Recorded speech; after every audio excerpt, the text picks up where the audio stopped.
Welcome back, everybody, to another episode of the Coach's Corner. I'm Maxie B, aka Deb. I have Coach and Keely with me tonight. Another week, another heartbreak, but this one for real hit different. It wasn't just a loss; it was literally an international embarrassment. So, um, what are you guys feeling about this loss, guys? Go ahead first, Keely. Go ahead first, Keely. Since you were there, how did it feel while you were there? Most fun I've had in a loss. It was a good experience. But I didn't feel any type of way about it. I mean, I didn't have the Colts were favored by 6.5. So we took them to overtime. It was a you take a step back, you can be disappointed, but I don't think many people had the expectation that we were going to win this game. So the fact that, it was close, I really didn't have the expectation of winning, even though I predicted we would win. Just for those who watch this show, I'm gonna predict the Falcons to win every game. So um even though I predicted them to win this game, I mean like I said, they were Colts were favored by 6.5. So I really didn't have we made it competitive. And the idea of the playoffs went out the window against Miami. So it's not like I was sitting there clenching tight saying, "Oh, we need this game so bad." All of that was already out the window for me after that Miami game. So I didn't feel any type of way about the game. I just really enjoyed the fact that they were actually competitive, and I got to be able to talk trash to people. Literally, the go ahead touchdown at the end of the fourth, I recorded on my phone, and I was just screaming like, "Yeah, let's go home. We finna take it home." And then yeah, they came right back and kicked the field goal and took it to overtime. And at that point, I was like, "Okay, it's over." So I didn't feel any type of way about the loss. I walked out happy, not happy, but I wasn't hurt. Did you see a lot of Falcon fans over there? Like, did you run into any Falcon fans while you were there? Yeah, and they typically show up. So the last three international games I've been to. So 2021 in London, that was at Tottenham Spurs Stadium. 23 in London at Wembley Stadium, and then this one in Berlin. So in all three of those situations, Falcons fans show up, and it's mostly the aunties. They they show up in droves. Um, but yeah, they both sides showed up. But the thing about the international games is that it may be a third Falcon, a third opponent, and then a third people who are just there. So throughout the crowd, you'll see Chiefs jerseys, Packers jerseys, and that was the case at all three of the international games I've been to, because there's people in the region who this is the first time they get a chance to see NFL football. So if you live in Germany, you don't get a full slate of games every year. So you have people who just coming to the game just to get a taste of NFL football. So a third of the stadium is going to be jerseys of people who not even playing. Right. So that's typically the vibe of those games. It's not the crowd is totally different than what you would get at a traditional, you know, week 10 football game, because you have a third of the crowd who are just there to get a taste of American football. Right. Okay. Yeah. So for me, uh, it was super early in the morning. Fool, I just woke up. Like I kind of dozed off in the third quarter, but I woke back up. But like you, man, like you, Keely, I wasn't really expecting much. I said once we lost to the Dolphins, I knew, I knew that was our season right there. Um, but again, it's just the way we lose, man. That's so frustrating. You know, you can. defense can play lights out, the offense don't show up. The offense can play lights out, the defense gives up the draw. In this particular case, I mean, we just one player really just beat us. So that's frustrating to watch. Um, but we need to get healthy. You know, it it is what it is. It's another loss, another Falcons way of losing. You lose in overtime. I mean, you lose by them getting the field goal and then in overtime. Raheem not calling timeouts. I mean, it's just the most Falcon way to lose. But like Deb said, it kind of stings a little worse because you do it on an international stage. The whole world is watching. It ain't just regional to Atlanta or wherever we're playing at that region. The entire world was seeing that. So that's a little frustrating. But I mean, you know, like you said that the line was 6.5. So I mean, we got beat by 7. So it is what it is. I mean, I guess Vegas was right there. I'm not that upset. I'm looking forward to for real next year. Uh, but I'll watch every game moving forward. So, what about you, Deb? How did you feel? I mean that I didn't have like good expectations coming in. So, I mean, I think we did pretty well, better than what I expected. I mean, obviously, still sucks that we lost, but that kind of just takes us, to our next topic. It's like the whole plane overseas and being on freaking international TV, and then seeing once again that movie of like the Patriots with Tom Brady messing up that late lead, like just coming short of the game.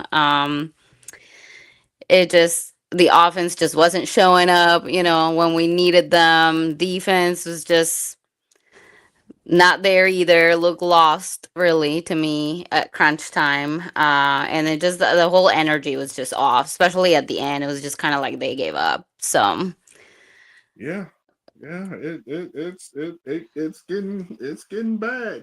So I guess we got a lot to give. I guess we don't have a lot of good to give. I'm sure we got a lot of bad and ugly for this week. That's for sure. That's for yeah, yeah, sure.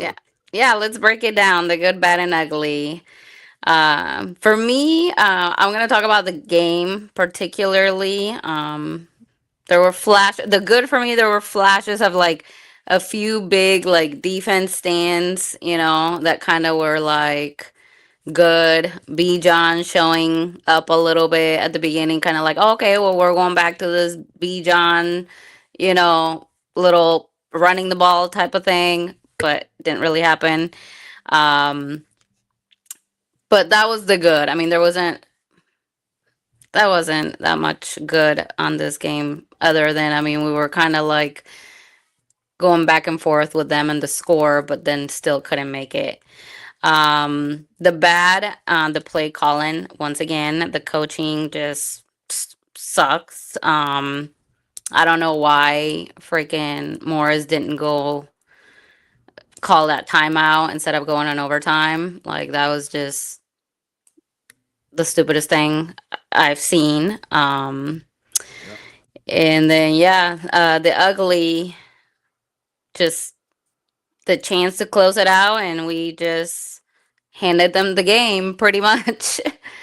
um, what are your thoughts, Coach? So for me, the good is, I mean, it's hard for me. The good is the season is halfway over. That's really just. I mean, I really didn't see anything good about this game. There was nothing that stood out to me. I take that back. I'm actually going to give it to your guy, Drake London. Uh, Drake London, yet again, proves that he is QB1. I mean, he may not be a traditional QB1 with speed and all of that, but I mean, he's getting the job done. Without him, we really would be. terrible, terrible shape. Uh, Hmm. the bad, I'm going to give it to uh, Michael Penix. Uh, he didn't play very good. He played like a fresh player again, um, and hopefully that'll clean up with more experience. But right now, as of today, I got to give it to him. He looked really, really, really frazzled out there, and that's never good. And the bad, as always, this has as it has been this season. Excuse me. Coaches is my they have shit the bed every game, in my opinion, this year. Teams are starting to pick up on Bijan. You stop Bijan and force Michael Penix to beat you. You have a more than high chance to beat the Falcons. And that is an issue uh, that we have got to rectify immediately. But until we do, we're stuck with what we got. So the coaches were definitely the ugly for this week. What you got, Hmm. Keely? The good, maybe somewhat controversial. I'm gonna give the good to Raheem. Um, a team that was favored by a touchdown, you took the overtime. So he res- the one thing I can't stand the mark of a bad coach is when teams just keep when they just lay down. And though they was they were supposed to lose. I didn't see any predictions. I don't know if anyone picked the Falcons to win this game, but uh though Jonathan Taylor put up damn near 300, like they kept fighting. So and they were in this game. They still made plays. Right. So now it could be different reasons that that could have happened, but if the blame goes to the head coach, I'm gonna give him his just due as well because the very least you can ask for them to be competitive, and they were competitive all the way into the end. I mean, did bad things happen? Yeah, clearly, which would be my bad, which is the run defense. So bad things did happen, but we had a lead with 25 seconds left in the game against a team that was favored to beat you by a touchdown. So I'm gonna give Rod a good. The bad is the run defense. I don't think much has to be said about it. When you have a running back average over 7 yards a carry, keep in mind, like the benchmark for good is 5. Like 5 mean the running back is having a good day. Right. But he averaged, let me get the official number, 7.6. So damn near 8 and 3 touchdowns. But with that being said, with Jonathan Taylor averaging almost 8 yards a carry and getting 3 touchdowns, we had the lead with 25 seconds left in the game. So give Raw his due. The bad is the run defense. And I think we kind of had this honeymoon period with Ulbrich, even though there were things that we saw, but we kind of like, oh, we got a number one defense, and oh my god, like there's no adjustments, there's nothing that can be done. And I'm pretty sure that goes to there's a lot of blame to be handed out for that. You can It's a depth issue at linebacker. You could put that on the GM, or whoever's charged with getting personnel on the team, or you could say the defensive coordinator didn't make enough adjustments, or you could say we're too light up the middle. That would also fall on the GM, possibly. So a lot of people you can blame for that, but that's the bad. The ugly. Gonna go back to my boy Zach because either way it go, it still falls in your lap. The development of Michael Penix falls directly into your lap. So I don't think Penix hurt you this game, but he didn't help you. Like he didn't have the interceptions. We didn't have any turnovers. So he didn't hurt you. And with that being said, they did minimize Bijan to a degree. Bijan didn't necessarily have a game breaking day, so they did kind of put on Penix's shoulder, and you were still competitive. You were still in the game. However, things such as only having 1 third down conversion in 2 games, that speaks to the offense. That speaks to um, the OC. The biggest thing, because you brought up Drake in the passing game, it's feast or famine with Drake. Like, he's the guy. If he's not catching the ball, what else is there, right? But I thought when we started, we was like, man, all this talent, right? Like, you got a unicorn on the other side that's also on the field. He's not hurt. He's playing.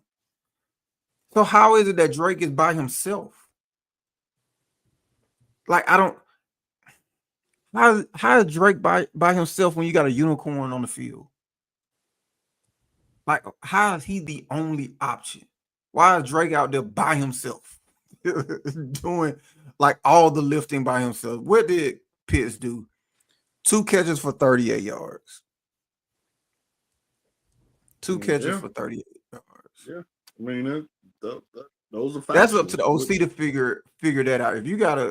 If you've invested a top 5 pick in offensive weapon, and he's walking out of games with 2 receptions, 38 yards, I need to holler at the OC about that. Yeah, Because all the attention is over here on Drake. He's getting all the work. Like, we're not seeing double coverage on Pitts. For what? No DC is investing double coverage or double attention on a tight end that can't block, and he's walking out of games with 2 receptions. So how's he not being utilized? And if they keying in on Bijan, how are you not finding creative ways to get him the ball if he's this MVP talent? Where is this development of Penix? Like, these are all questions that fall on Zach Robinson's shoulders, and it looks like he's just stubborn and don't want to make any type of adjustments, and he's just gonna keep going. So, oh well. yeah, yeah. Great points. Yeah, so guys, 0 for 8 on 3rd down. You can't make this shit up. Like, that's not just bad football. It's like broken football. There's no execution, preparation, confidence, none of that. What do you guys feel about these stats? I mean, Keely alluded to it a little bit just a minute ago, but I mean, it's a problem, especially when you have, as he said, this unicorn, and I don't blame Pitts. If I'm Pitts, I'm getting out of here as fast as I can because we're not going to utilize him the way we should. Um, I'll be again, happy I to don't drive him know. out wherever he want to go. Say you a driver? Hell yeah, I'll pay for a ticket. Man, come What I on, need don't with do this. a tight end that can't block and lazy and runs lazy routes and don't want to. Some I saw on Instagram, Steve Smith, he does the coverage of where he covers receivers, and it was a throw, and I guess the question was like, is this a bad throw, or could Pitts have made a play on the ball? Mm-hmm. And it just seemed like it was a play on the left sideline where the ball was short, but Pitts didn't make an attempt to come back and go after the ball. I guess that was the argument that he was making. So I've seen too much of that. So I'll pay for a one-way flight for wherever Pitts want to go. If you get him the hell up out of here. But at the same time, like I feel you, but at the same time, I don't know, man. It's because like when you target him, prime example. Look how good he played last year when Kirk Cousins was targeting him. He played Like what you he's talking not about getting 3 targeted, games. You huh? talking about 3 games in a 17-game season. Well, I mean, How then he good felt he played. You then know that Warner was starting over him like the last the say after the Denver game. like I remember last year looking at the snap counts. Warner was getting more snaps than him. Yeah, because Warner's a better blocker, and we run the ball more. Right. And You're if right. he was worth his, and if he was so good last year, they wouldn't take that type of talent off the field for a No, guy who I was mean, just a blocker.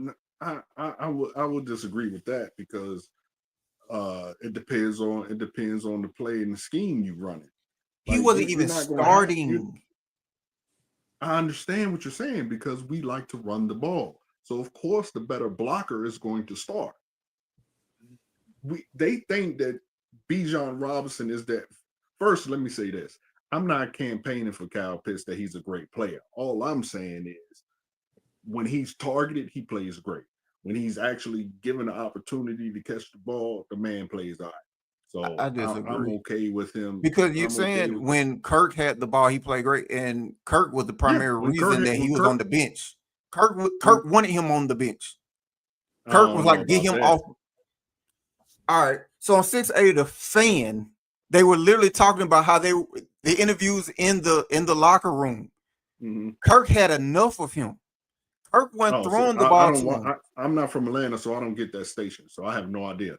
Okay, well, I'm cluing you in. Okay. There were, and I remember discussing there were plays where Kirk was throwing the ball and Pitts knew he was going to get hit, and Pitts did not go for the ball. There were several plays, alligator arm situations where Pitts could have made that catch in traffic, but he made a business decision and chose, well, I'm not going to make a play on the ball. So in the locker rooms, in these interviews, 6A the fan, not these are people who go in and they interview the players and they get exclusives and they have relationships with these people outside the locker room and whatnot. Kirk was one of the biggest reasons Pitts went to the bench. Oh, see, I didn't know like, that. I mean, like I just he remember him saying that he took it upon himself to get him involved. I just remember that part. so did Penix, and Penix started off this camp intentionally getting Pitts involved, and it's Pitts Right. involved. Yeah, I remember that. I Remember the remember that. soundbite I But keep playing? It's gonna be a whole lot of that. It's gonna be a whole lot of that. yeah, he said that. But what I think none of them counted on was how ass Zach Robinson was going to be. But Like to how me, is it that what's the common denominator? How does he fall out of grace with two separate, completely separate coaching styles? yeah, you might be right. I mean, again, I'm not campaigning for him. I really don't care if he here or not. Like they But brought I in don't think Jonu because they brought in Jonu for a reason. right. I just don't think he is the issue on the issues with the offense. Like, And to Red Point, and now Penix was yelling at Pitts. oh, Penix was yelling at him. Oh, I didn't see that. I The mean, hey, biggest y'all the could be right. biggest Again, I'm not question campaigning for. the biggest but you said because he played well, and I'm making the argument that if you got benched, then you're not playing well. So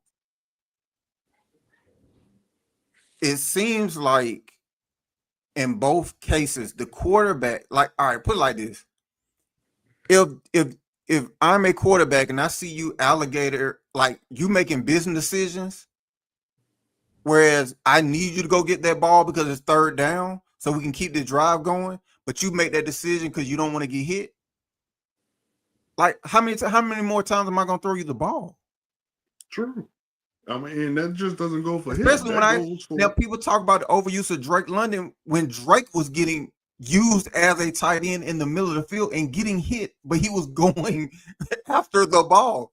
And people were yeah, talking about Drake. Kirk over reliance on Drake. Well, there you go. That's why, because he's the only one that's willing to go get hit and still go get the ball. Now Yeah, I ain't gonna that say the only one, but no, Pitts was he has making been the business only one. decisions. Because Mooney ain't. I mean, like I don't know how many balls Mooney dropped. I mean, Yeah. some of them Well, some I of mean, them were uncatchable. I would say Ray had made some catches. Um, and I would even say I don't think, and there's a very, very small sample size, but Casey Washington, even this year, like, I mean, he was willing to go get hit. And I would say, what's our other boy who made the Pro Bowl as a returner? Hodge. Hodge will sit Okay. there and go Mm. catch a pass in traffic. Like I just Yeah. put it like this. I think I'm not disputing Pitt's talent, but that's one of my biggest frustration because we talk about these third down conversions. Well, that's one of the ways in which you extend drives. Somebody got to be willing to go get hit. True. But do Like, you think but could it be a combination as well as the OC calling garbage plays on third down? Like we've had a lot of well, it was the same situation. long third downs. I get it, but my whole thing is, it's like at the point of if it happens across two separate coaching styles, then at some point, like you the problem. Like at some point, like well, maybe it's the OC. Well, maybe it's Arthur Smith. Well, maybe at some point you the problem. We didn't gave every excuse in the book. It's injuries. It's this. It's that. But the one thing I've seen is that all right. Here's the couple things I've seen. One, using him as a featured receiver, as in a quote unquote a wide receiver one. He's not going to get separation against most DB1s or DB2s. Who are you referring to? The subject in which we're speaking of. Is that? I mean, I thought we were speaking about the third down. You're talking about Pitts? That's who we're talking about in relation to the third down, right? That's Pitts. Pitts was who we were talking about, right? Okay. Mm-hmm. Okay. So that guy, Okay. I don't see him getting. We didn't see. Well, I don't want to start an argument with people because they'll talk about 2021 in which he was force fed the ball, but we didn't see a whole lot of separation against most teams' number ones. Right. And we know that all right, he's been working, he's becoming a better blocker, but he's not what you would consider Kittle or any of the premier tight ends in terms of blocking. Brock Bowers. Yeah, Hurt. which is why Charlie Warner takes his snaps. Because if he was so much as an average blocker at tight end, Charlie Warner wouldn't be getting on the field. So in that, I don't see the value at that point because where can I play you? Like, in order for you to be successful, you literally have to be the third or fourth option, which is the times in which we saw him successful last year. When coverage was more concerned about Drake London and Mooney, when Kirk Cousins was going ham and both Mooney and London were top 10 in receiving in the early part of the year, that's when we saw Pitts eating. When teams were more focused about Mooney and London. When the third or fourth DB on the board has to cover Pitts, yeah, okay, cool. He's open in the middle of the field. Cool. But how often can we depend on it?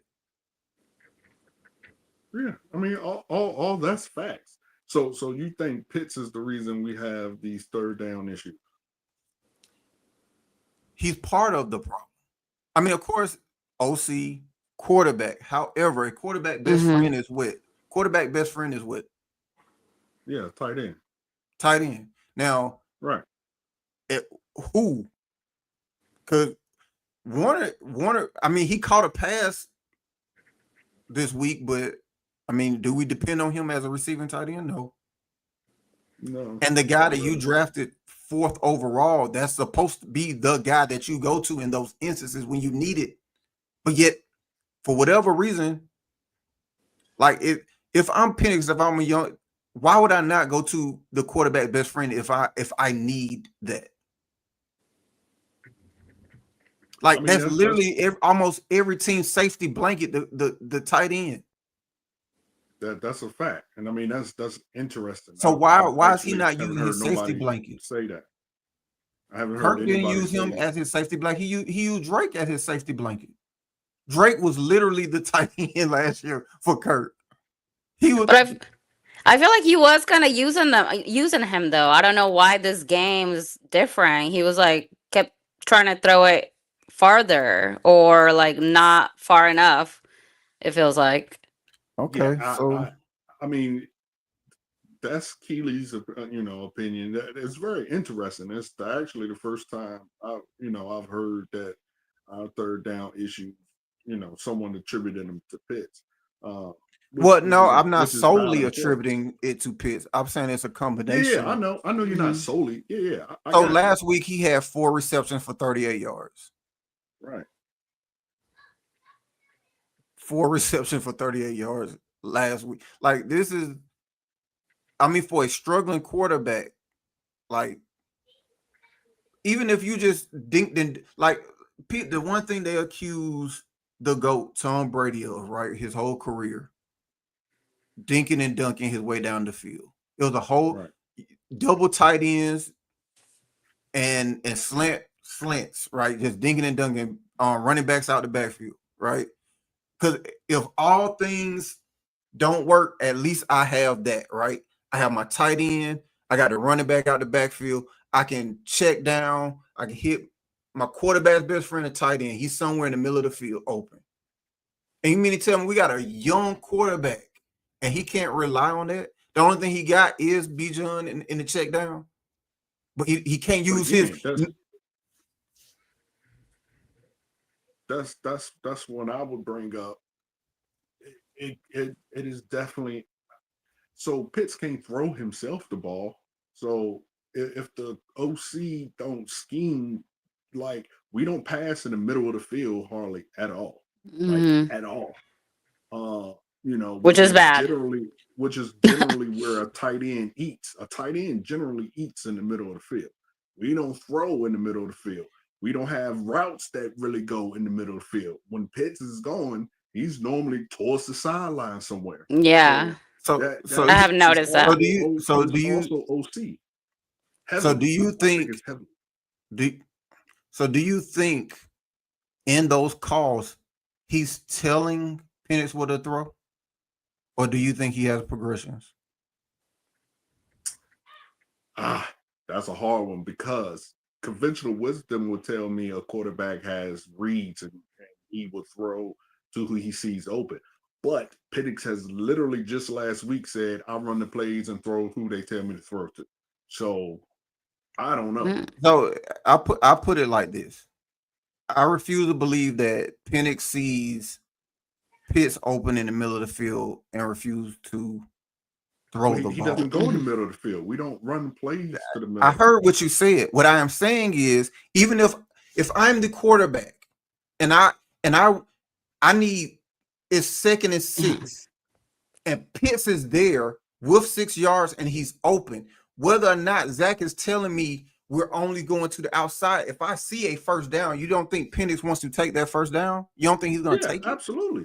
Okay. Absolutely. So if he's open, Penix is in the business of keeping drives going. So we're talking about a kid who's not new to playing quarterback, and of the draft class, he's probably the oldest in the draft class. So we're talking about someone who's played a lot of years of college football at quarterback.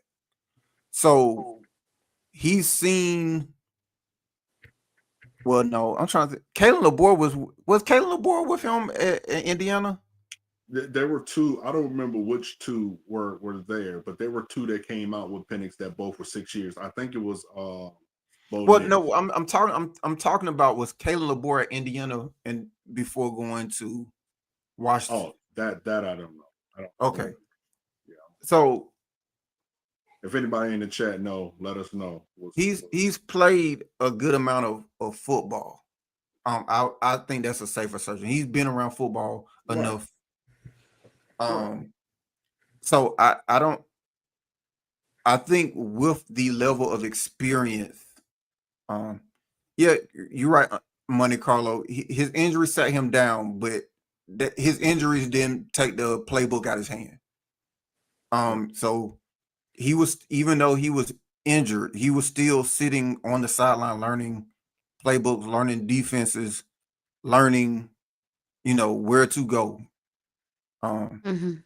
So if for that reason, because of that experience, I do think that leads me to believe that even if he's being told where to throw, which I don't think that that's the case. I'm pretty sure he's developing in the sense of learning defenses and where to throw based upon his reads. But with that being said, like he doesn't throw in the middle of the field, which to me is an indictment of anything, because with every young quarterback, that's one of the most reliable pieces that you have is the quarterback's best friend, which is a tight end. And the fact that he doesn't utilize him in the middle Right, of the field, right. and he Which has is experience. He's not a young guy where an OC has to tell him, okay, well, blah, blah, blah, and blah, blah, blah.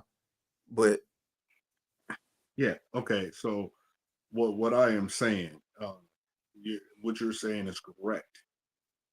If Penix was, if Drake was, I mean, if Pitts was open, I'm absolutely sure that Michael Penix will throw him the ball.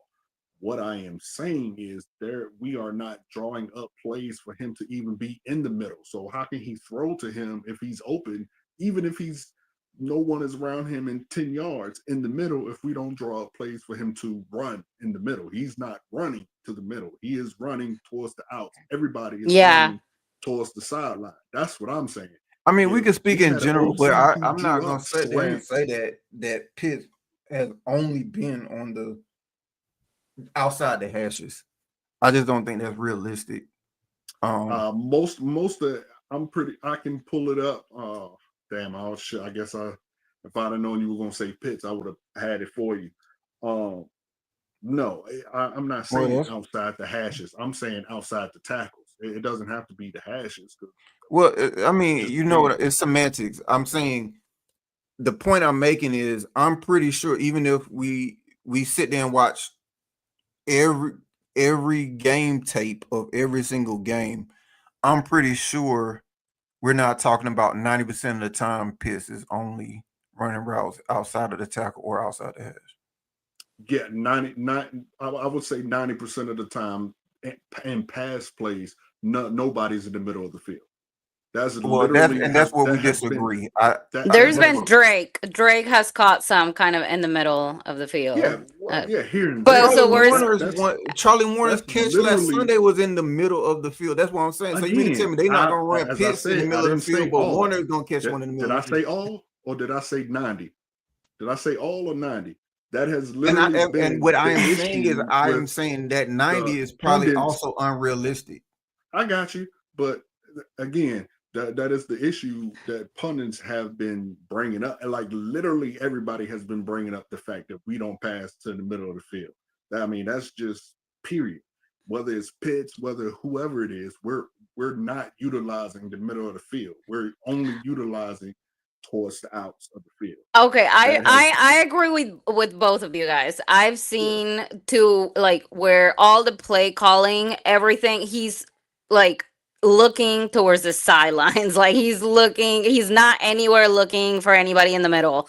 I feel like when he has thrown it in the middle of the field is when he was about to get sacked or he just felt pressured and he just kind of like threw it and then but so like yeah, what I think what Keely's trying to say is like if Pitts is a tight end and he should be in the middle of the field and he sees him like struggling throwing it to the side, whatever he's gonna be, why isn't Pitts running for the ball? Why is it somebody else? Why is it Drake? Why is it, Warner? Why is yeah, it like But and even that's a at that, valid that's a it valid goes point. to, I put like if you're an OC, right? Let's hypothetically let's say Pitts is a outstanding weapon, right? Wouldn't that be somewhat of an indictment that you have a weapon where what you consider to be good at tight end and you don't use them in the middle of the field? Again, that's an indictment on the OC. I mean, Or it may he be an can't. He indictment that can't. that he doesn't believe in Pitts. It again. It don't even have to be Pitts. It could be Drake London. Again, 90% of our passes are not going to the middle of the field. It doesn't matter who it is. That's the point. you, they Uh, can't just go out there and say, "Hey, I'm gonna just run to the middle of the field." They got to run the play that's called. But that's not the And argument. That's not the argument I'm making. My argument is that 90 number that you're throwing out there is likely, and I believe highly likely, erroneous. I don't think it's as high as 90%. I do okay, believe that they throw outside the hashes or towards the sideline more often than they throw inside. But 90 just seems terribly skewed. That just seems kind of ridiculous. But I do think, like, if I have Tony Gonzalez on my sideline, even if I feel like, or if I have Tony Gonzalez or Antonio Gates, right, on my team, someone that I know that's a talented tight end, even if my strategy is to only throw to the outside, if I got Tony Gonzalez or Antonio Gates, the ball is going inside. Like, imagine having Randy Moss on your team and you don't run a single 9 route. Like, that at some point, as a coach, as a head coach, you got to come in like, hey, you have Randy Moss on your sideline, right? You know that, right? Like, and all you're doing is running slant routes. Like, to me, that's what I'm saying is I think that may be incompetent in some regards, but I don't think he's egregiously incompetent that he would take someone that talented as he's supposed to be and not utilize him at his strength. Well, I mean, you were there. You seen the game. Bijan wasn't cooking as he could have or normally is, and Tyler Algier was, and Tyler Algier didn't get the carries he should have got. So I mean, he definitely is I mean, egregious with even if his I play call. disagree in that, I think the running game didn't necessarily have a bad. I think Algier had a good game, honestly. Like, what did he get like 2 touchdowns? Right, that's what I'm saying. Mm-hmm. That's what I'm saying. But he Like didn't. How Algier many had a touches good did he have? game. I think Bijan had a respectable game. I put it like this. So the yards per carry for both of them are right at 5. To me, that's a good game. I think the argument can be made that you didn't run Bijan enough, especially when you're in a contested game. It's not like they got ahead of us by like 2 touchdowns where you took the run away. Bijan averaged 4.9 yards a carry and Tyler Algier 5.2. That's right at both of them, right at that 5. You had a good day running the ball. Um, Bijan only had 2 receptions in terms of receiving.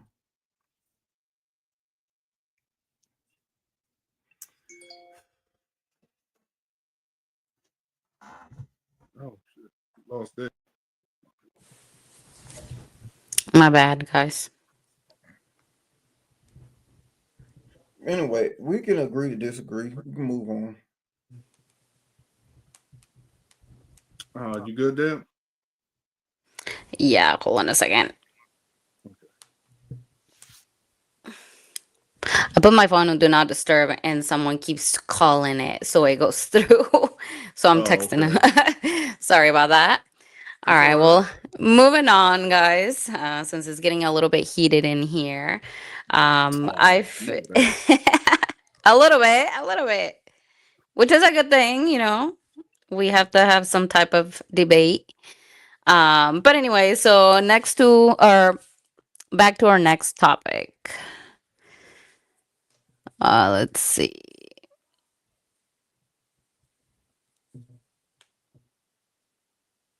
Is it showing up?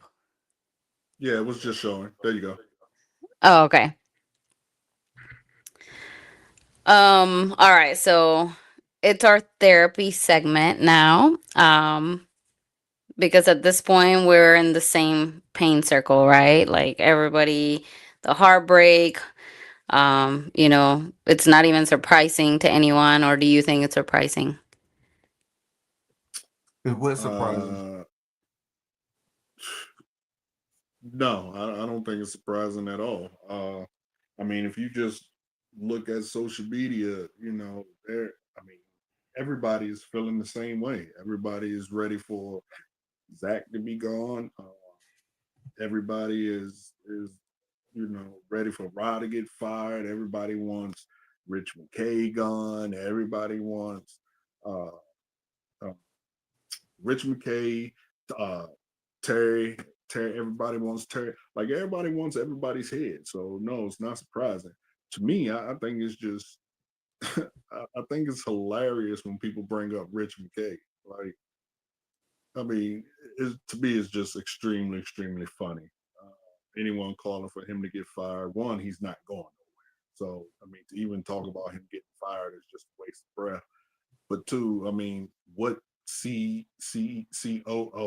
is not going to be in meetings involving the thing he is the COO of? So, I just find that hilarious. But um, for me, I don't think Raheem does need to be fired, but I think you have to give him another year, just for the future of the franchise. If you want any type of competent coach to come here, you can't have a carousel of coaches. Firing Raheem and hiring someone else will be 8 coaches in 25 years. And that's terrible franchise. Uh, that's poverty franchise, which the Falcons are. Uh, but no, you already have things going against you uh, with it being Atlanta. So having a coach come here, you want to minimize the issues your team have. So I get everybody's frustration, but I think buckle up because I think you got to let Raheem ride it out. Now, if he just completely falls flat on his face, whatever, I get it. But I think you got to let him ride it out. But most fans want a whole clean house. So I get that. In terms of define poverty franchise. uh, Meaning we have a history of we haven't won anything. So we have a high turnover rate, and we haven't won anything. So that would constitute a poverty franchise. In my opinion. I'm just Also, you trying to got to think think. about it. Also, you Like, got to think of. Also, you got to think of the market.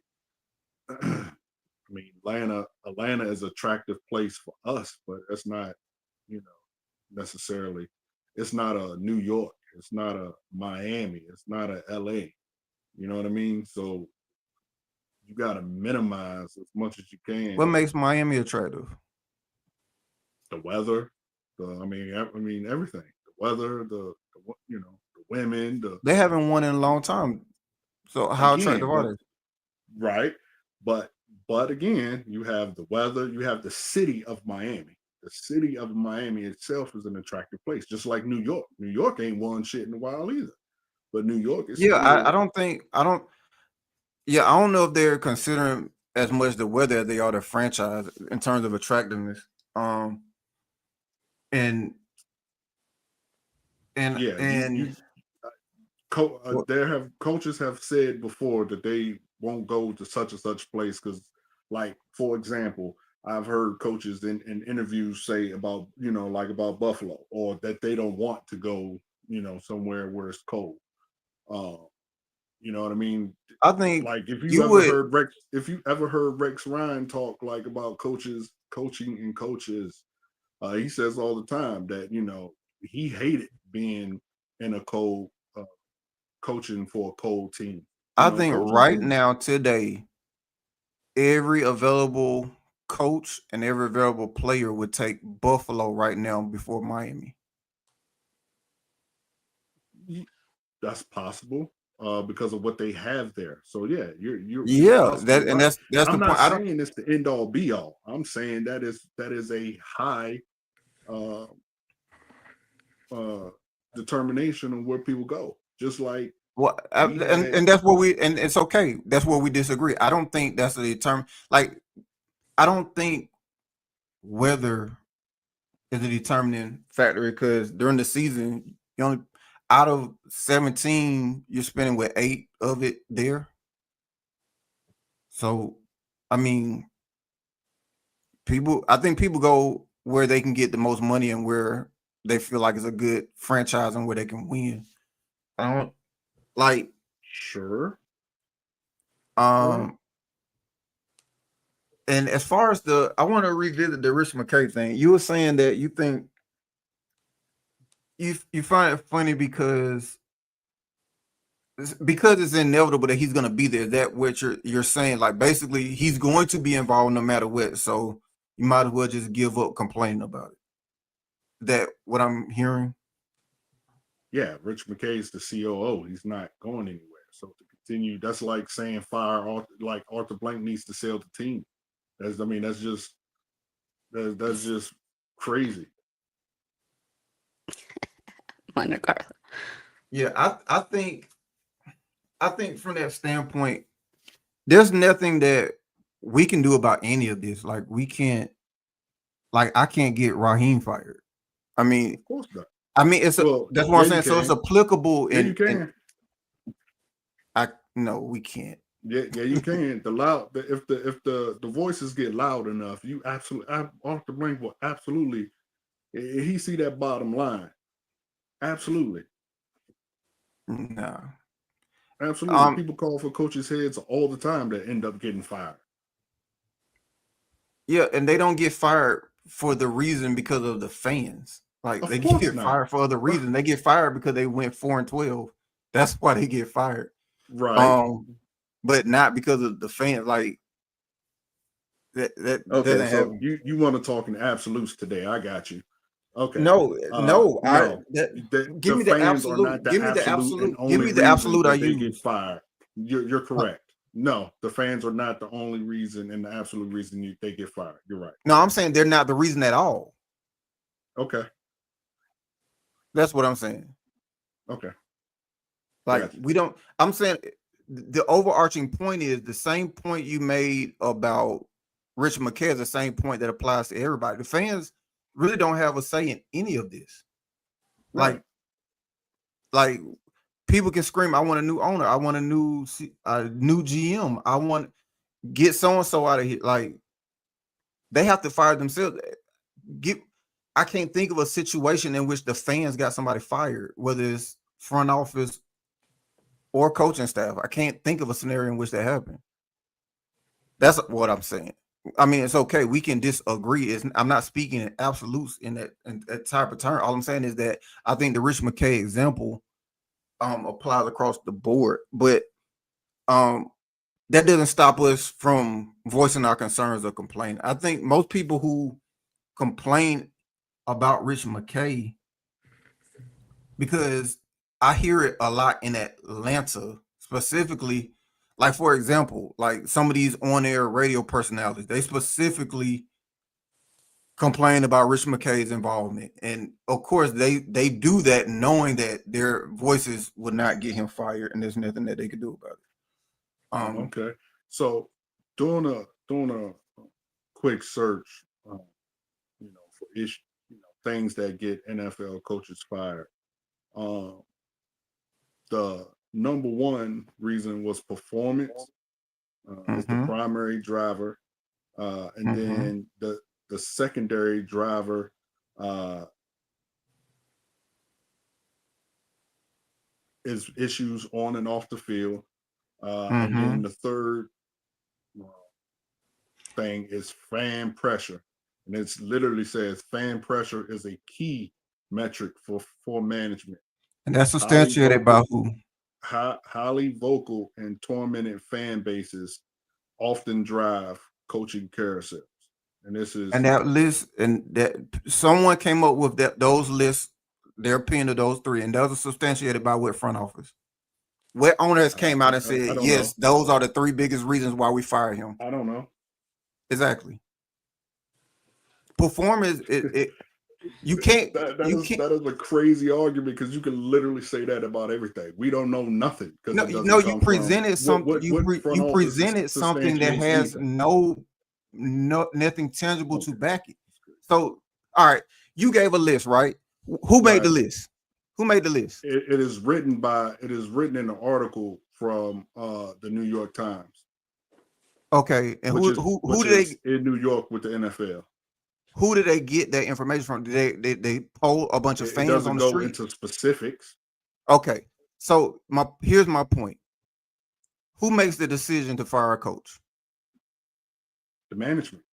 Okay, so who can give that their determining factor in why we fired this coach but management?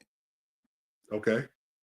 So unless you're polling management why did you fire this person, then you don't have an accurate poll, because those are the only people Okay. who make the decision on firing the people. Okay. And before you can get to a 2 or 3, you can't get there without a number one. Number one is performance. Right. So you can't get to a 2 or 3. It's not like 3 can be above 1. You can't have fan pressure, but the coach is doing well and he gets fired. Again, as I stated before, I guess I have to say it again. This is As long as not it what makes I sense, said was say it not as an many times as you absolute. need. So you don't. Fan pressure is not the absolute reason that coaches get fired. It is a reason, along with many other reasons. But fan pressure can absolutely drive an organization to fire a coach. Absolutely. Well, you repeat it again, and I'm gonna repeat this again. The same answer still applies. Fans have not gotten a coach fired. Like it's not the thing that you can't.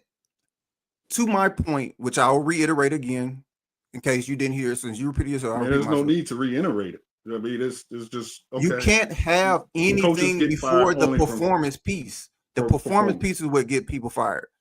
Winning Right. 4 out of 12 games gets you fired. Right. So Correct. we can start right at right, because that's what gets people fired. Sure. If you say so. I mean, you just read it from your unsubstantiated poll. Number one was what? Performance, right? Right, which is what I said from Jump Street. So no, what you said was course, fans get on fired. That's what you said from Jump Street. So let me ask you a question. Do That's you what you think said from fans Jump would, Street. do you think fans would be in an uproar if you were 12-2? Do I think fans would be in an uproar if we were 12-2? If any team was 12-2. No, that goes to my point. Okay. So performance is the measure that gets coaches fired. So if we got a good performance, why would they consider getting them fired? One would think that they're in an uproar because you're losing, correct? Which goes to my point. Right. So of course you're going to have a fucking losing record if the fans are in an uproar. I mean, that goes without saying. However, they're not intertwined. Do you not have a losing record and fans are patient and not in an uproar? Okay, then so they're not which intertwined. is when they get more time. So you're making my point. Oh my God, you're making my point. You don't have a point at all. The only piece that matters is performance. That's it. Right. If that's it, like you can't. All right, if you have a winning record and people are clamoring to get someone fired, do those coaches get fired with winning records and the fans say we don't like them? No. Okay, then. So I'm not sure. I'm not sure what you're hearing, bro. But I've said it again for the fifth time. I'll repeat. You said fans. Of course, they have a fucking losing record. Like that goes without saying. What I'm saying is fan pressure for management is absolutely something that will drive the management to pull the trigger. And I said I disagree. Not, that's just, and I said I disagree. They don't. But I've been watching football for 30 years. Like, I know fan pressure that's not has a factor made that you think some it is what I'm organizations fire coaches along with a losing record. For sure. That's for sure. I put it like this. If there was a 80 million buyout on that contract, fans could cry all they want. Guess what? That coach ain't getting fired. Like that's like the fans crying and all that. It's not the factor that you think it is. It comes down to performance and money. That's what it comes down to. Okay. I mean, no business on earth works like that, but I got you. Or no business works on just throwing away $80 million or whatever. It all comes down to the bottom line. How much is it going to cost to get rid of them? And are they successful? Sure. That's what it is. Sure. Like, especially in Atlanta when the ticket sales are already done, bro. It's a PSL closed stadium. They don't have single ticket sales. The only way you can get a game ticket is through the PSLs. Right. Or group sales. So they already got their money. Everybody that bought a seat, they're obligated to pay their season tickets. There is no Right. boycotting. For this year. That's why, no, for all of them. How many stadiums out of 32 have PSLs? So you're trying to tell me that people have paid their money for their season tickets for 25, 26, 27? All right.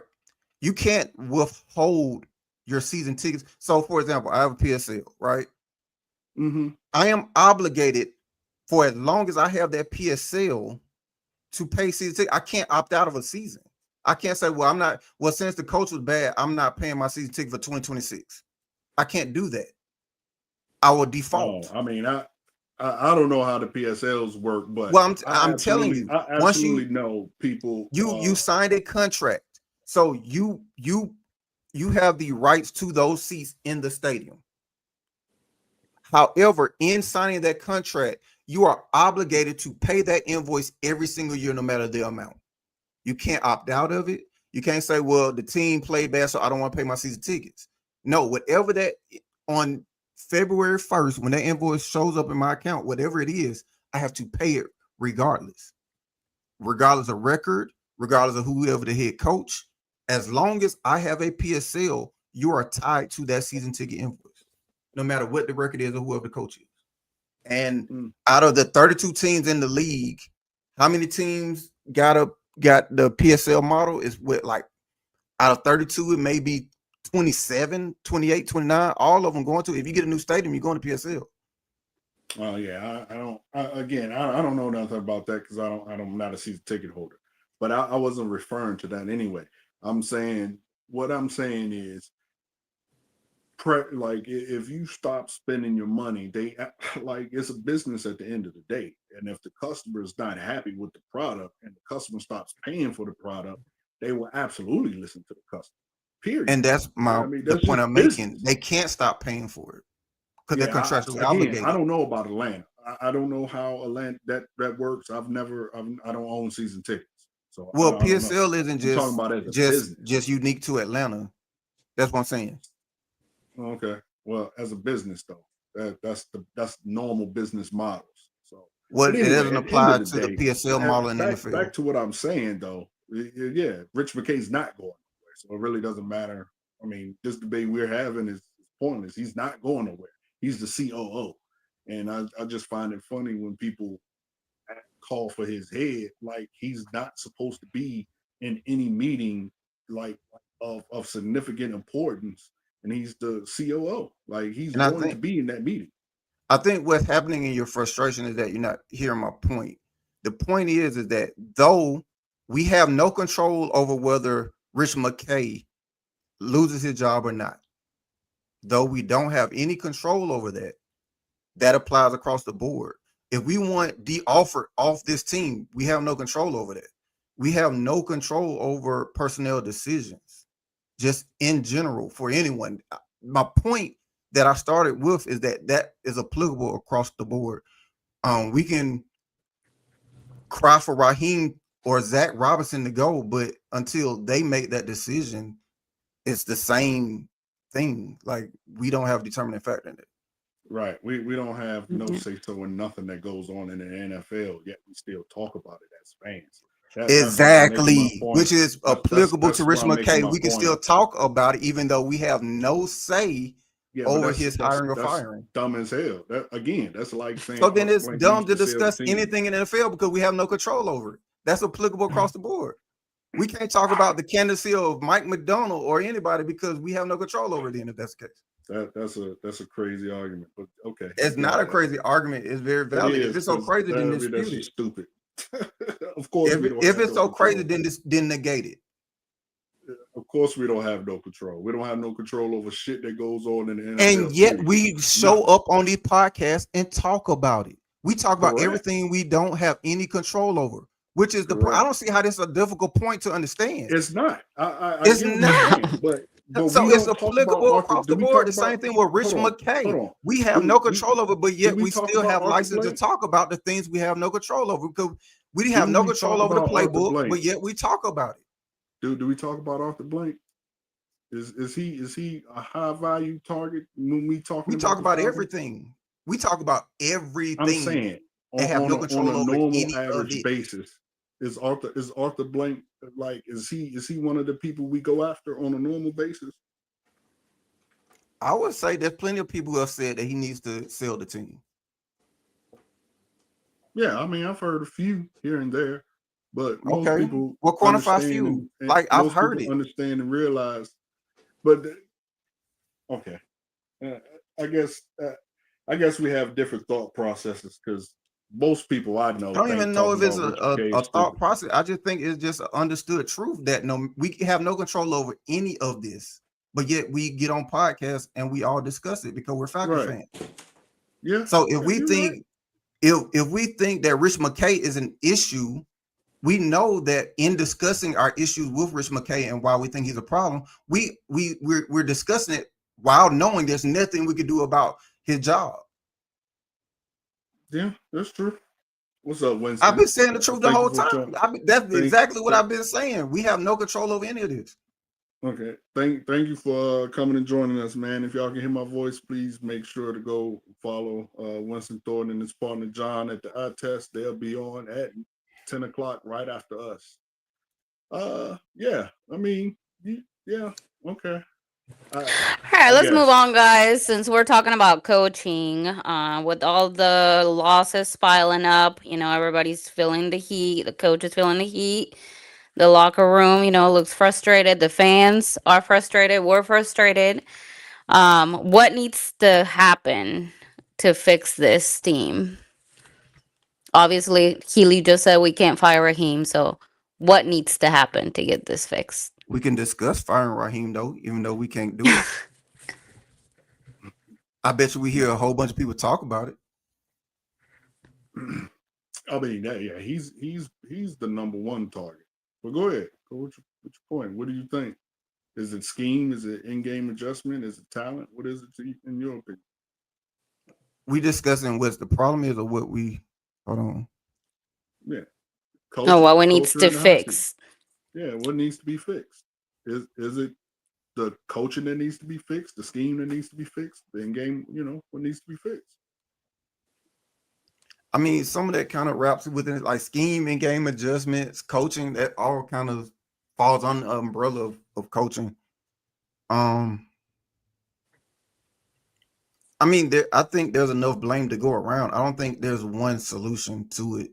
Um, and at this point, I think it's more of a top-down issue because yeah, we can say replace the coach, but we're just gonna get another Raheem or another Arthur Smith at this point.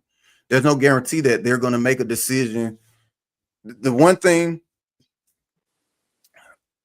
Mike Smith was a first-time head coach. Dan Every coach Quinn was a we've had first-time here has head been. coach. Huh? Ever since Arthur Blank has been here, everyone has been, except for the retreads. We either had retreads or first-time head coaches. All of I'm them trying to think who the since he's been here. retreads. Raheem, let's see, Raheem.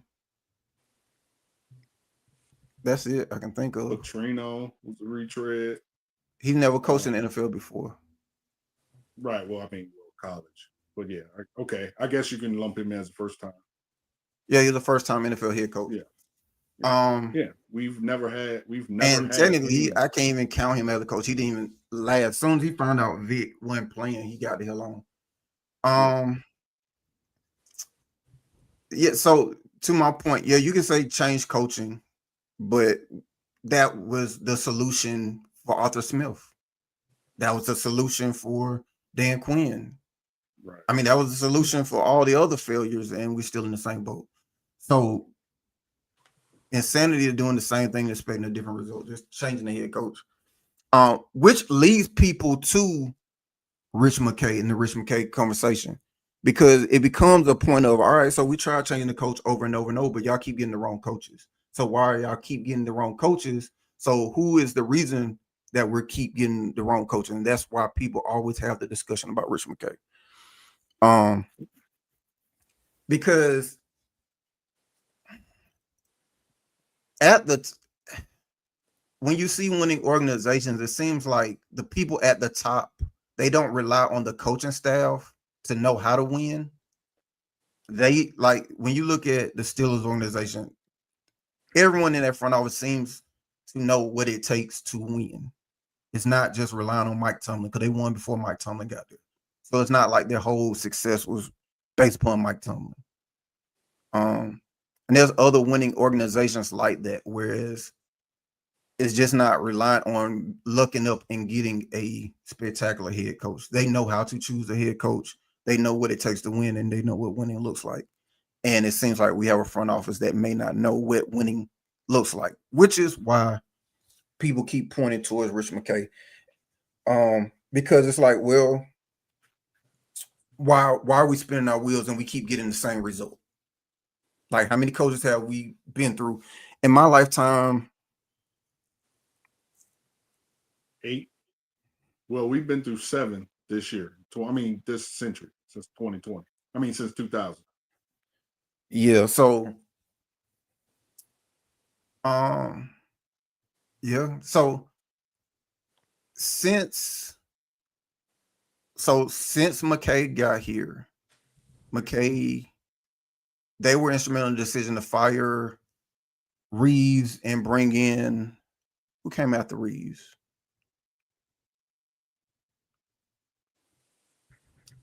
I forgot. But anyway, it's been a clusterfuck ever since. So, um, now I agree with you, Monte Carlo. Um, that I do think Arthur Smith would have gotten a better result. For sure. I do too. But I would say this: the jury is still out on whether or not um we will be a playoff team. The reason I say that is because we're looking at one side of the ball. One thing I know for sure, Arthur Smith would have us, we would definitely have a running game. The offense would look a lot better, but who knows what DC would be his pick and how the other side of the ball. And that was kind of one of the issues. Or how that the talent selection would have went with him, because that was the other issue. Which coach has mentioned, like, he seemed to kind of stick to his guns with Ritter, and who knows how short sighted he would have been with other future talent selections and whatnot. So yeah, you're right, Rick. I wasn't. No. You're right, Coach. It was Jim Morgan. Yeah, it was. I don't know why I wanted to fast forward to Mike Smith for whatever reason. Yeah, Jim Mora, then Patino, then Smith. We had intern, and then you had Mike Smith. Yeah. For me, I will say we haven't agreed with much today, but that I definitely agree with you with. I think it's a top down. I think what they have to do is, and again, I've been saying this, to my to my boy Toddy. Shout out to Toddy in the Atlanta Bird game. I've been saying this to him. And he gets annoyed when I say it, but I mean it's true. That's why I think hiring Bill Belichick was the better thing to do. Again, I understand people think he washed, but we have never hired a coach that has won anything. We've only hired first time coaches, or in Raheem's case, a retread. So, I mean, damn, why not give somebody that has actually had a pedigree of winning a shot? It couldn't be no worse than what it is now. And So I I think disagree with that him being washed too. I don't think he's washed. I don't either. He just, I mean, what do you expect him going to North Carolina? It's not a football school, never has been. It's a basketball school. But I mean, But that's neither here nor there. it's Jimmy's and Joe's too. Like, if you thought Yeah, he was gonna win 20 Super Bowls with Mac Jones, then I don't know what y'all thought was gonna happen. But right. Yeah, I'm with you on that. But that's a whole nother can of worms that I have. People losing their mind. But I think you gotta. I think the hot seat, the coach's seat is hot, but I don't think you can again fire Raheem because of what you and I have both said is you need better coaching here. Period. Um, I think AB needs to do away with his committee and just be the HNIC. You know what I mean? Like, he wanted Bill, the committee didn't want Bill, so they didn't hire Bill. Do away with the committee because clearly they're not working, and just be the Don and hire who you want to hire. Uh, How's he gonna do so that without McKay's approval?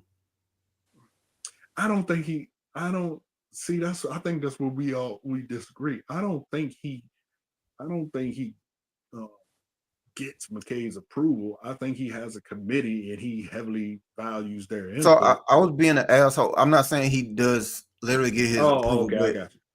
I got but but Rich McKay has had a say in those decisions, and that was also within a recent interview where he was like, of course Arthur Blank definitely relies on him and solicit his opinions. I think that in a time in which when he first became an owner, he was heavily reliant on Rich McKay for his expertise, being that he was a GM coming from the Tampa Bay Bucks who had just won a championship. So it seems like, hey, I'm a new owner, I'm inexperienced, and he leaned heavily on Rich for those decisions. And it seems like he's a trusted ear for him, and he just never let that ear go. That's the way it right, appears. which one would expect from a COO. Like, I mean, I would think, I'm not a part of no Fortune 500 company or Fortune 200 or anything like that, but one would assume that the CEO would listen to the COO. I mean, you know what I mean? Like, one would think that they listen to each other. But I think Blank needs to turn into Jerry Jones without the shenanigans. Meaning, I think he needs to rule with an iron fist. He needs to hire who he wants, and say forget everybody else. Uh, 'Cause we got to have a coach in here with some pedigree.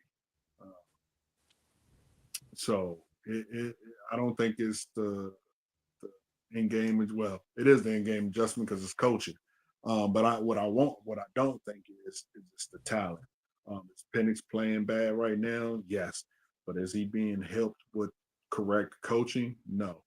Um, is did our defense give up a buttload of points? Yes. But are they being hamstrung by the offense not doing really much of anything? Absolutely. Uh, you can't be out there for defense be out there for what was it? I think it was like 32 minutes and the offense was out there for 20, something like that. Um, Less than 20 or right around 20. Yeah, that's a recipe for disaster and loss. So uh, like, I knew it was say Belichick thought he was gonna come out the woodwork somewhere. I Yeah. well, I again, I mean, of I I'm not saying that Belichick was gonna bring 5 Super Bowls to Atlanta, but of the options available, I think he would have been the best option because I Harbaugh would have Hell been yeah. the best option, but he wasn't coming. Who? Um I don't think Harbaugh was coming. I think he just used us to leverage a better deal with LA to hurry up and get his deal Do with you, do LA. you, do you want to know why? You want to know why I believe that is the case? Sure. Because I would much rather live in LA than in Atlanta.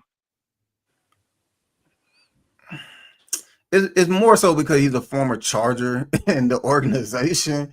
Um, I'm telling you, man, that he plays a he part, brother.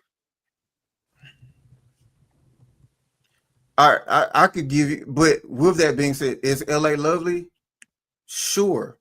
Do you want to pay 50% of your check hand it right back to the state? No. And he went anyway. and, He and even through that, he went. he We went to have a a better organization. Like, you want Justin Herbert as your quarterback or Ritter? Like, what are we talking about? Like, well, he I got mean, Justin Herbert as his quarterback. he got Justin Herbert, right? Was Herbert there when he went? Herbert was already drafted on the Oh, Chargers. okay. I don't Anthony know the Lynn was Chargers. the coach when they drafted Herbert. Yeah, I Herbert don't I don't know threw the Chargers. almost I was 40 asking. touchdowns as a rookie. Oh, okay. Yeah, I was asking. I wasn't saying he wasn't. I didn't know if he was there or not. Yeah. So, Right. but You yeah, got a you I got a would pick. quarterback. You got a better organization. I mean, I think the money matters more than anything. Like if one of the most attractive things about being in Dallas is you're a star automatically because you're part of the circus, and then two, the taxes are very favorable. Yeah, there are no state taxes here. Yeah. So if I'm making this amount of money, yeah, I mean, it ain't because of the weather in Dallas. It's because of the money, like the endorsement deals you're gonna get just for being a cowboy, and then you get to pocket more of your check. California, like those taxes, like the way if you look at an NFL paycheck, the jock tax and all that stuff they got to pay out there in California.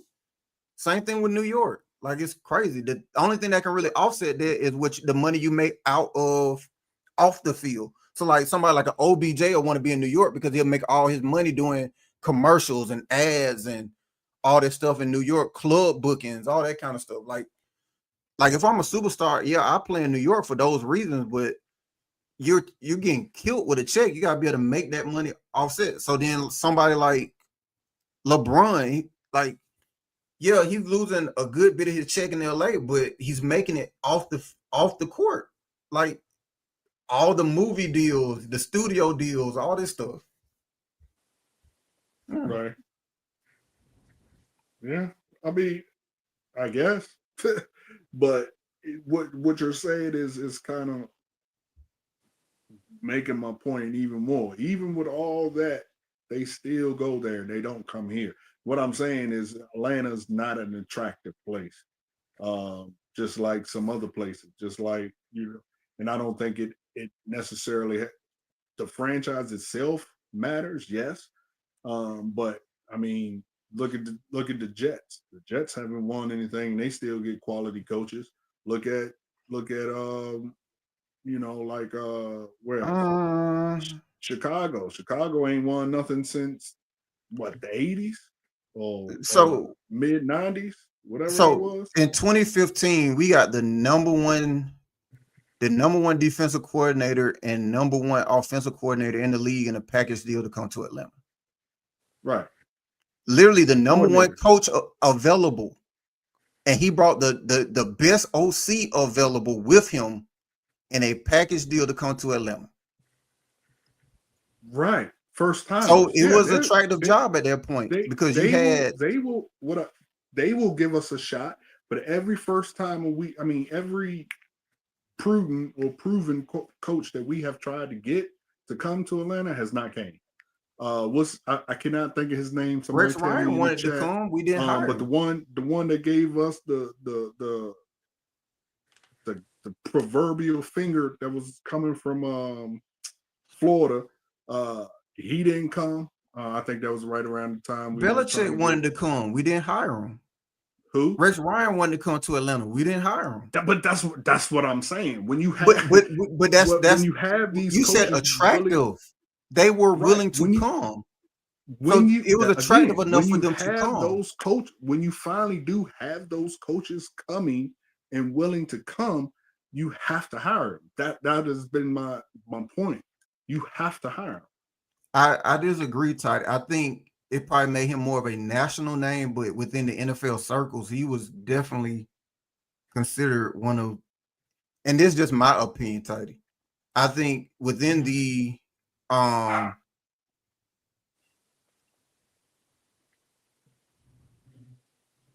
yeah, you have a job tax everywhere. However, you don't I'm saying in addition to those outrageous state taxes, Winston. So like California taxes and New York taxes are absurd. And the job taxes vary too. So they're not equal across the board.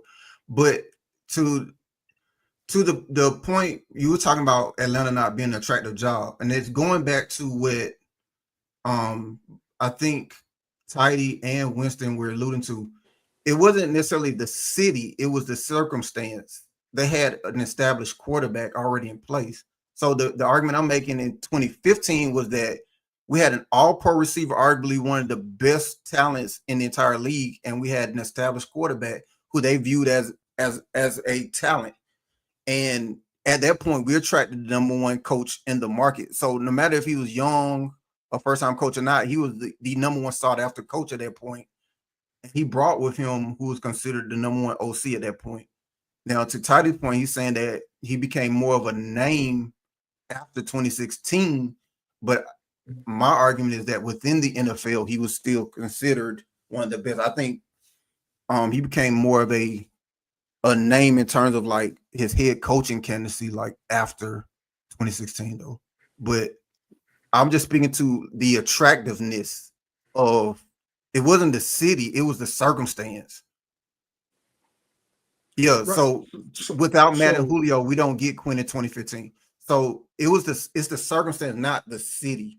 It's the circumstance, whether or not it's a good organization. So, like you said, if Blank is firing coaches every 2 years, then of course that wouldn't be an attractive situation.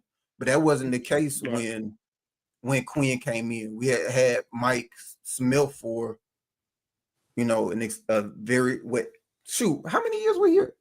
Almost 8. So yeah, Smith. Mike, yeah. Yeah, from 08 to 2015, because his last year was 2014, and then Quinn came in 2015. Yeah. But no. What I'm saying though is, I agree with you wholeheartedly. That's why when you have someone of coaching pedigree that wants to come here, you have to pull the trigger. I agree with you. We're saying the same thing. You have to pull the trigger when you have a. Well, you were saying it was the city. I was saying it was the situation. So we were saying something different. But go ahead. Because coaches don't come here. Prudent coaches have not been coming here. So yeah, when you do have one that wants to come, you have to pull the trigger for sure. Because yeah. You just got to pull that trigger. You can't have someone with the pedigree of Bill walk out the door and hire a retread or another first-time head coach. You can't do that. But we did. Can't do that. But we did. The Falcons are going to Falcon. That's for sure. Right. Thank you, John. Exactly, John. Coaches have used the Falcons as leverage. Yeah. And the ones, experienced coaches have come here and we've just not heard them. So I don't think it's any one person's, like, it's not quote unquote the city. It's not like we've hired retreads, but then we've also been attractive to retreads. Retreads have applied for the coaching job in Atlanta. So it's not a matter of attractiveness in some regard. Right. But have they been hired? Have we hired them?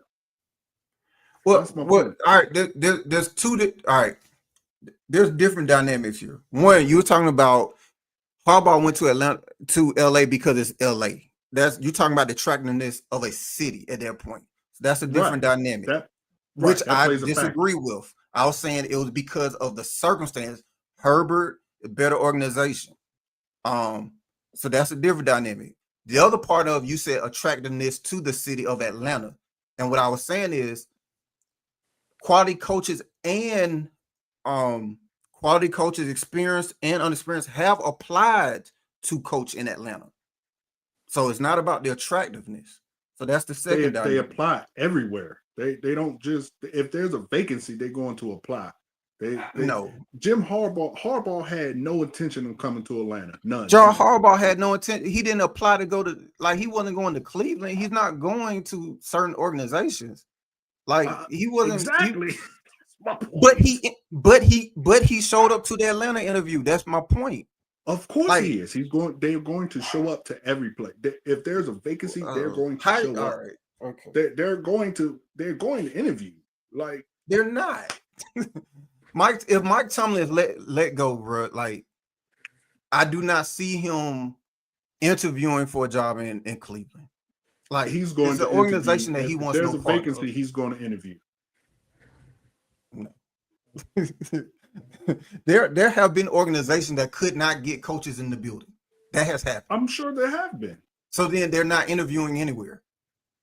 But Because okay. if there's organizations that can't get a coach to show up and come So into your so do you building, think so you think again, which makes my point. So you thought that Harbaugh was interested in coaching for the Falcons. no. Okay. But somehow you think using Which is an isolated incident that's my proves a point. point for a general consensus of coaches. So you think that every single coach goes to every interview to leverage against each other?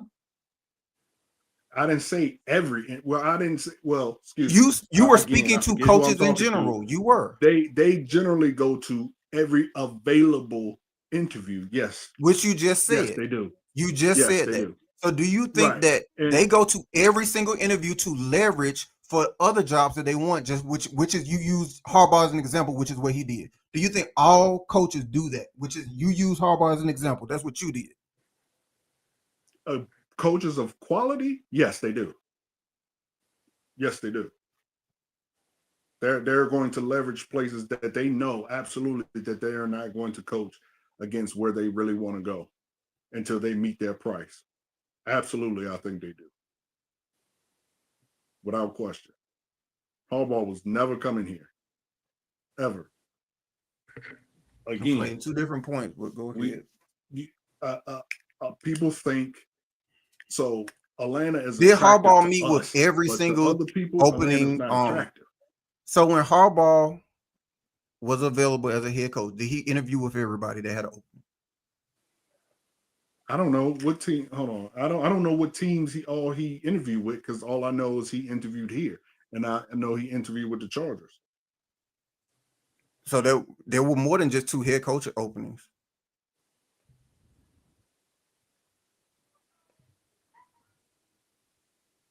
Keep in mind, every single season there's like 8 coaches fired. Mike McDonald got a job this Um, year. Your boy in New England, this is his first year as a head coach. He got a job in this cycle. He also interviewed in that round.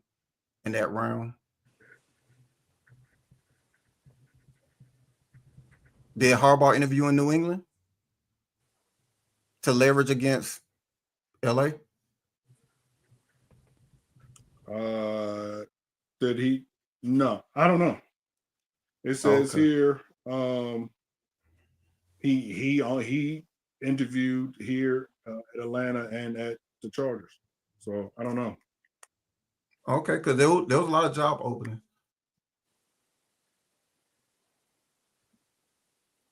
Yeah, to John point, which is what I just Right, said. John. That's yeah. But John, that's my point. That's what I'm trying to get Keely to understand. Some places people are not going to go because they're not attractive places. That you're You just not said going to coaches just interview because everywhere. we're Atlanta. You said they take every job opening for interview. You getting frustrated? Yeah. You should be frustrated with yourself. You said it. You're on tape. You just said it. All right. Again. So anyway. So again, as what I was saying, John, was uh fuck. You I mean, he gave discombobulated. me a headache. You Say gave that again. yourself a headache. Okay, guys. Up next, Falcons versus Panthers. Can Atlanta bounce back and get right against a division rival? Or are we headed for another heartbreak special?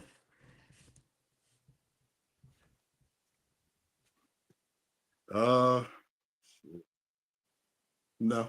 I don't have any confidence in the team.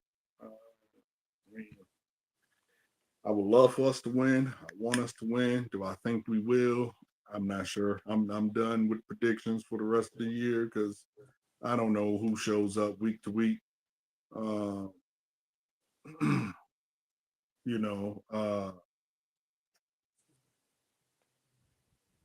it is it's frustrating because you can see the talent on this team. You can understand that they could win, uh,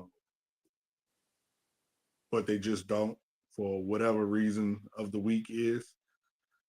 So against the Panthers, they've been playing pretty good. I know they lost this past week. But before that, they've been playing pretty good. We have had a problem stopping the run, and they do have a good runner. Um, so for me, no, I don't. I'm not too confident. I think it'll be close. Well, I hope it'll be close. I hope for the fact that they slaughtered us the first time that they will get back this week. Uh, but uh, I'm not very confident in it. So who knows? Who knows? What about you, Keely?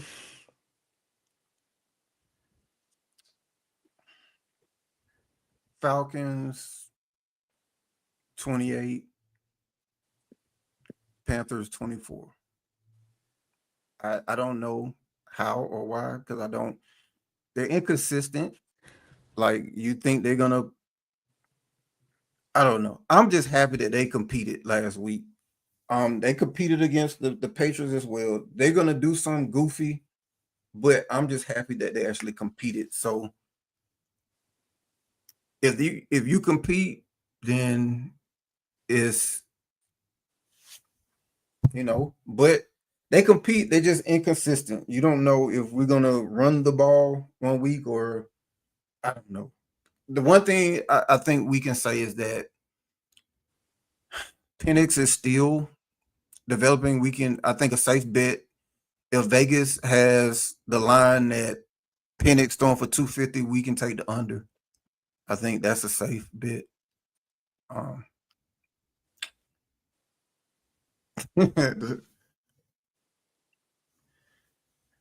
I I don't know, man. I think I'm just gonna go 28-24. I have absolutely no reason why I'm taking that score. I'm just being honest. I'm just Just throw a random number sticking out with there. I'm just sticking with a consistent theme. I'm just betting that the Falcons gonna win every single game. So Do you think we're gonna win every single game moving forward, or do you think that every week, regardless? He no, thinks I that don't every week, regardless. no, He I always don't bet. no, I don't think we're gonna win every game. I He mean, hopes. yeah, I'm I'm I'm just doing this because we have a Falcons podcast, so I'm predicting that they're gonna win some games. Oh no, But nah, don't do that, yeah, man. Be 100. Keep it like. Do you no, think they're gonna win? the thing that hurts the two biggest. There's plenty of hindrances. One, we're sweet up the middle up the middle on defense. You got Zach Robinson, who you don't know what you're gonna get, and I think even with Raheem, I think he's trying. He just can't get right. Like I think Raheem is trying. Like he I don't think he has what it takes necessarily, but I feel like Raheem is at least trying because when they showed up, you had a terrible game against Miami, and then they responded.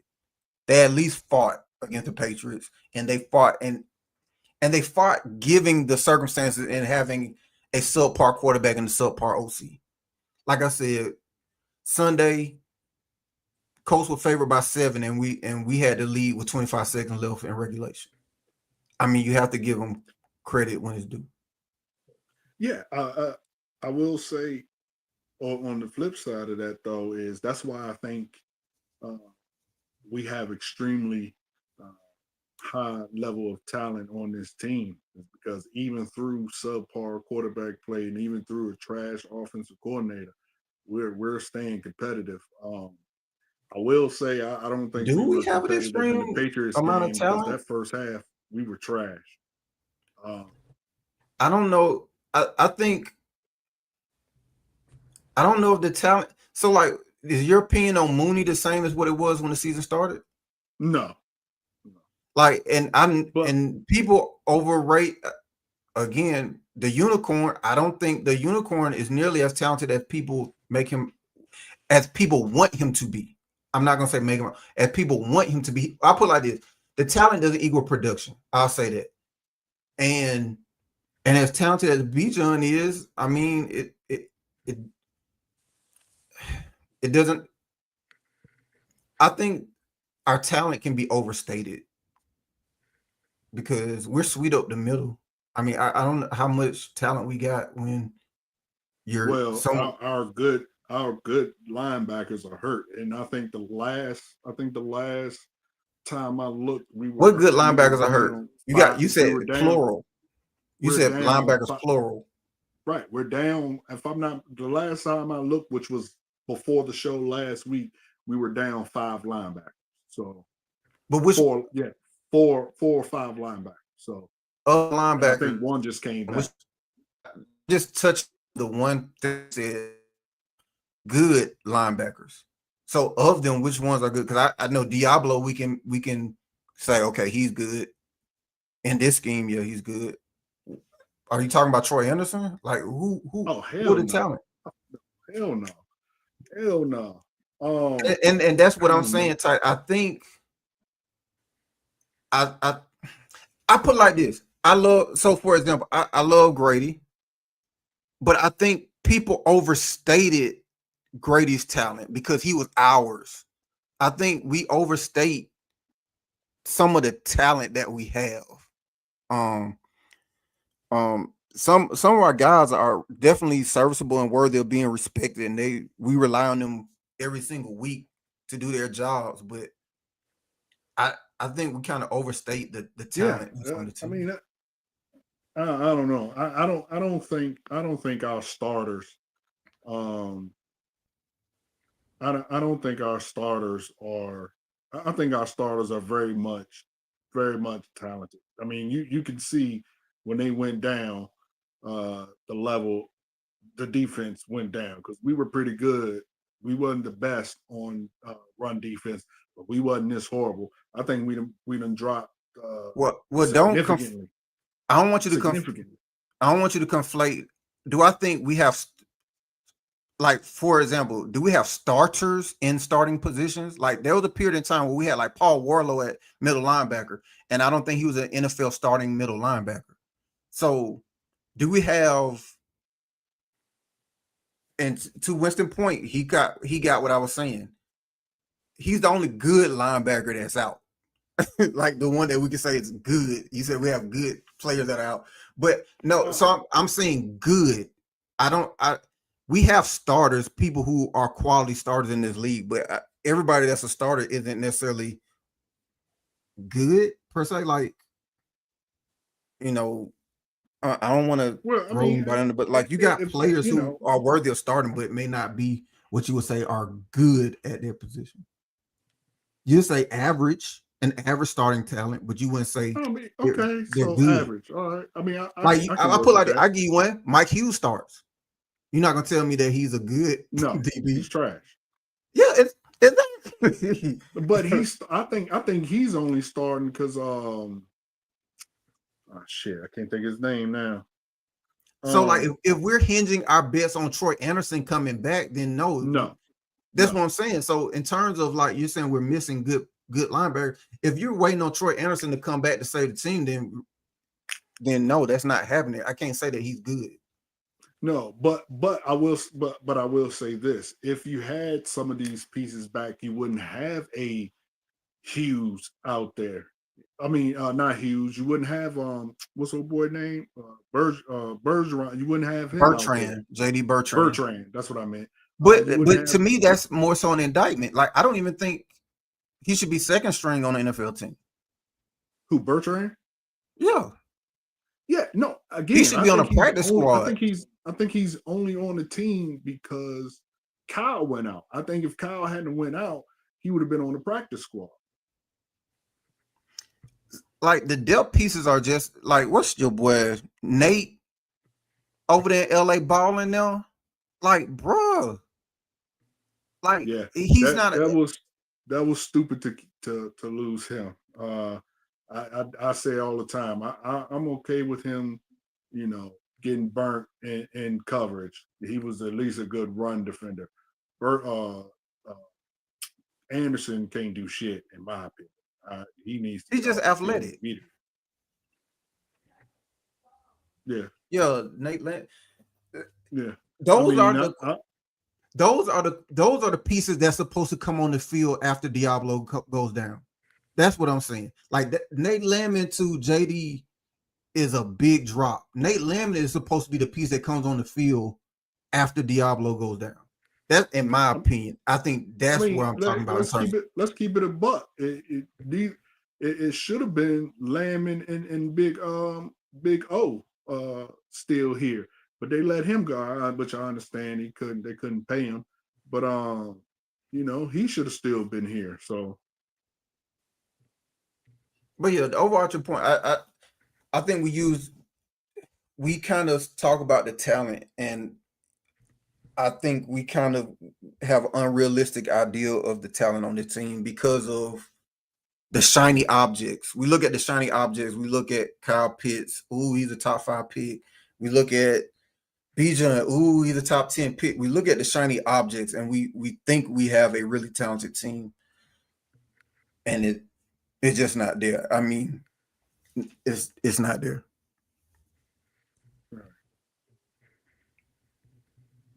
yeah, I feel like we do have a lot of talent. It's just not being used properly. I think so too.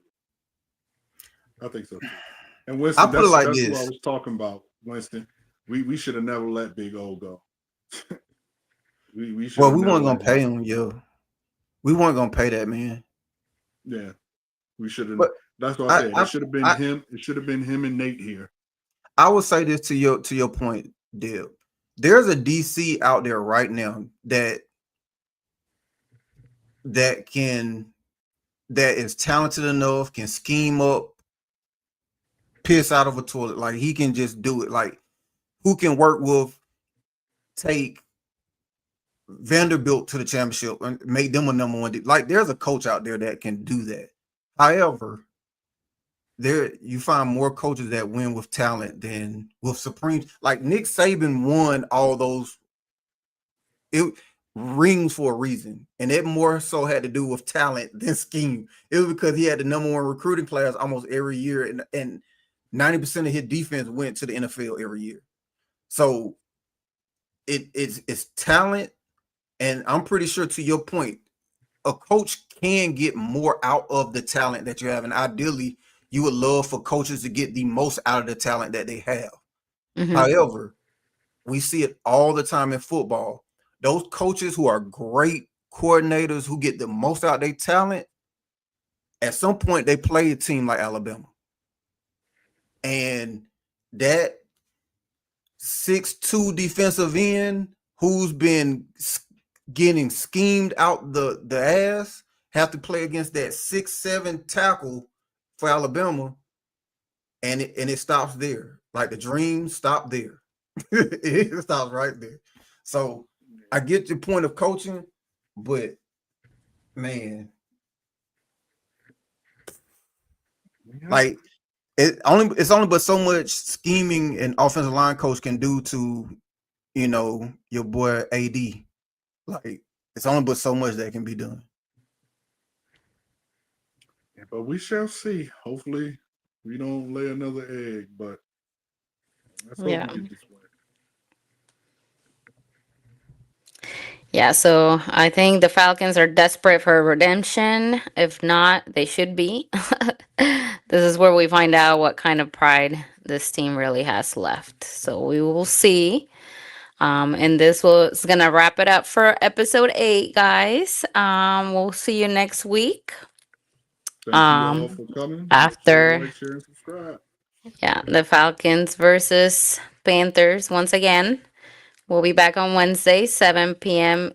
Central Time, 8 Eastern, and we'll talk about how that game went. Thank you, Tidy. Thanks, All right. everybody. Y'all have a good Rise one. up.